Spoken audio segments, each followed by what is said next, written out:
may well be a kind of high principle, but if that rule operates in different ways, and if that rule embeds a kind of discrimination, then you can break the rule. And I think that judgment has been very significant in a sense, clearing away all the kind of forest and argument about this issue. So I don't think, apart from the unreconstructed types, that actually there is a huge argument about the nature of quotas. But of course it does matter culturally, and many regions haven't kind of embraced that. That's a figure. Has that come out? Yes. So that gives you, that's a more detailed picture of the global averages.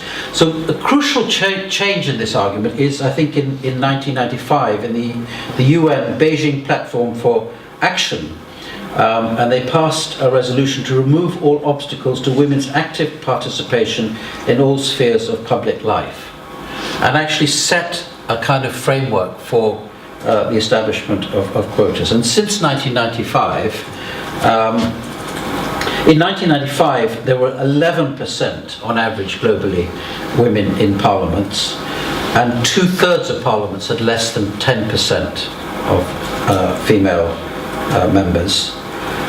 By 2015, 20 years later, 22.1% is the global average of women in parliaments, and only 20% had less than 10%. So two huge measures of change, and 1/5 had achieved the nominated target of 30%, which Devaki just mentioned. And in fact 90% had improved their figures, though not all of them had quotas, and we'll talk about some of the other factors that work. All regions improved, and of course the kind of statistics, the irony of this is that the region that improved least was the Nordics, because they were already high. I mean, they were already at 40%, and they went up to 45%. Is this going to come? Do I do the next one? Yeah. But of course there are many countries where there's a lot of work to do.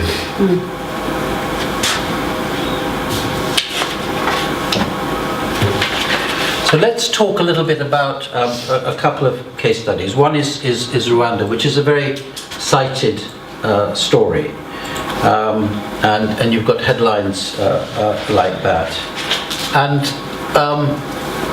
there's a lot of very positive images. Obviously the key change was after the genocide, and the women's movement that was generated through that terrible kind of experience. But in fact, if you want to track the success of Rwanda, you have to go back to the 1980s. It wasn't simply a result of a kind of sea change. That was important, I'll come to that in a minute. But actually the civil society bodies were active from the 1980s. So it was a women's success story. People were actually working quietly, firmly at many levels to change the balance in society. It wasn't apparent in terms of figures until after 2004. But it wouldn't have succeeded, I would say, you wouldn't have had the success that Rwanda had unless you'd already set the seeds in motion. But unfortunately, men in the center. Yeah, I'm coming to that. No, I'm coming to that. It's not. No, absolutely. That's going to be my. No.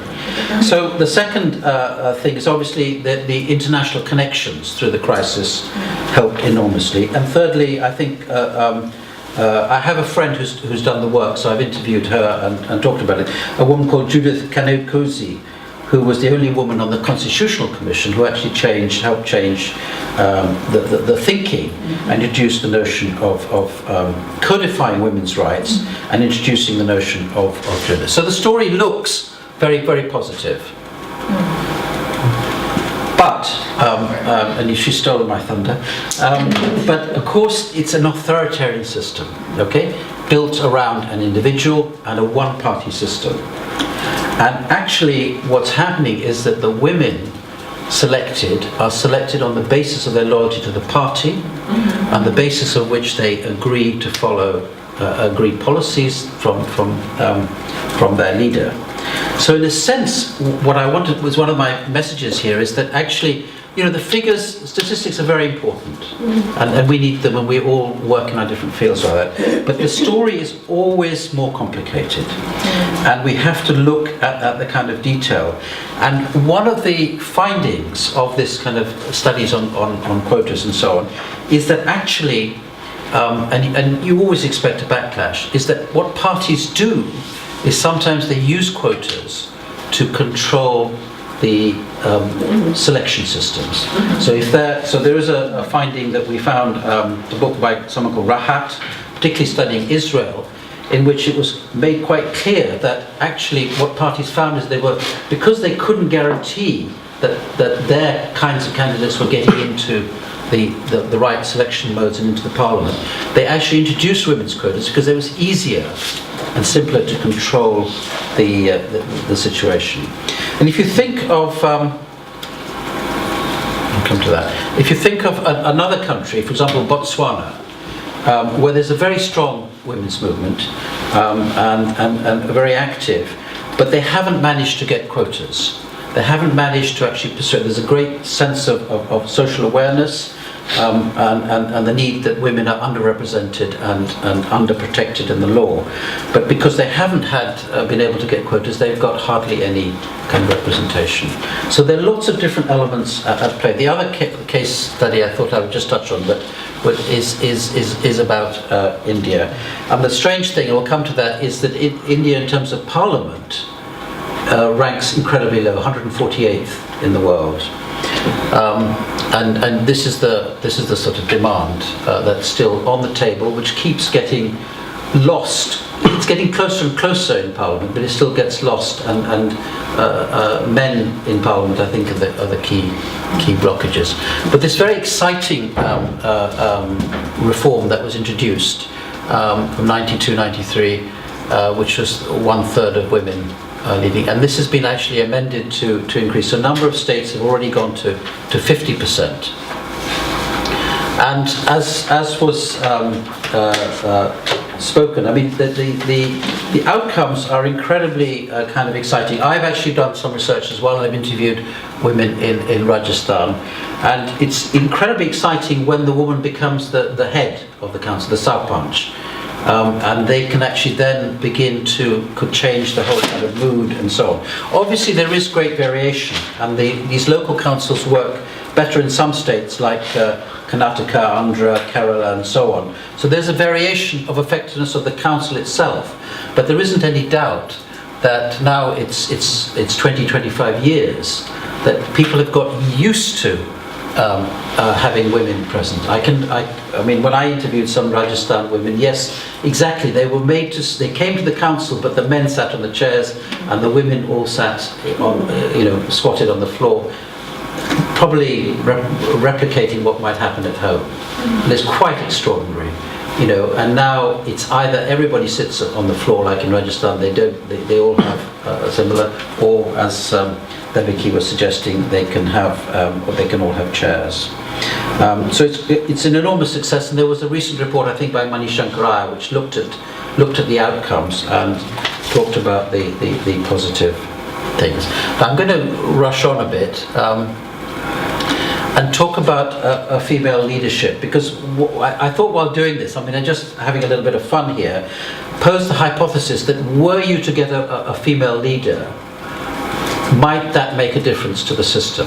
Now, I'm not wanting to make too many claims on this, and there's no reason why a female leader who has to fight through a kind of male hierarchical system, patriarchy and so on, Mrs. Thatcher, should automatically open the gates. But actually, by looking at some of these very quickly, it actually, I think, endorses the case for quotas.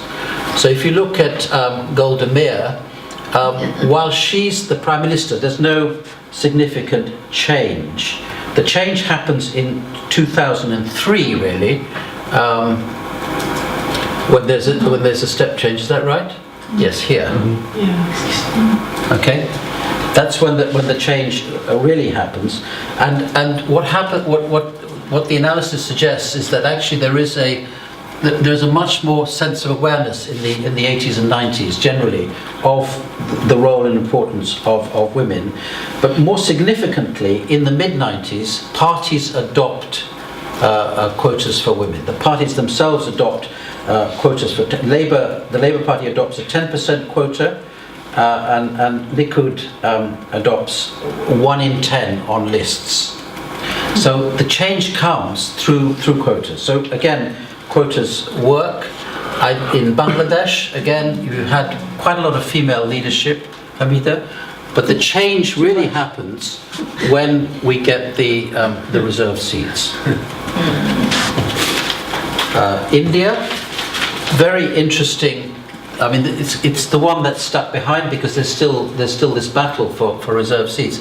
But clearly, you know, it's just not. It didn't happen under Mrs. Gandhi, and it's still low. And the figure for India is 148th in the league table of about 185.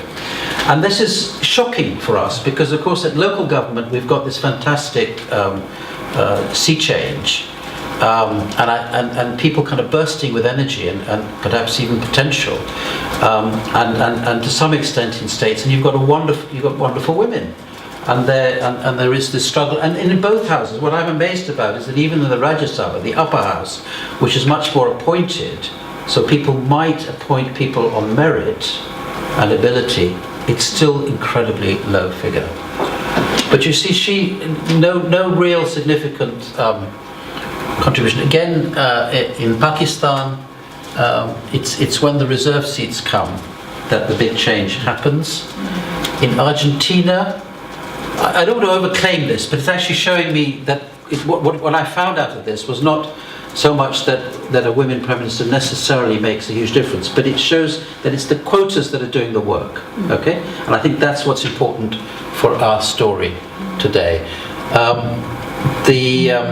So they've got some quotas, and the changes. I mean, it's been reasonably high, and then you get a little bit of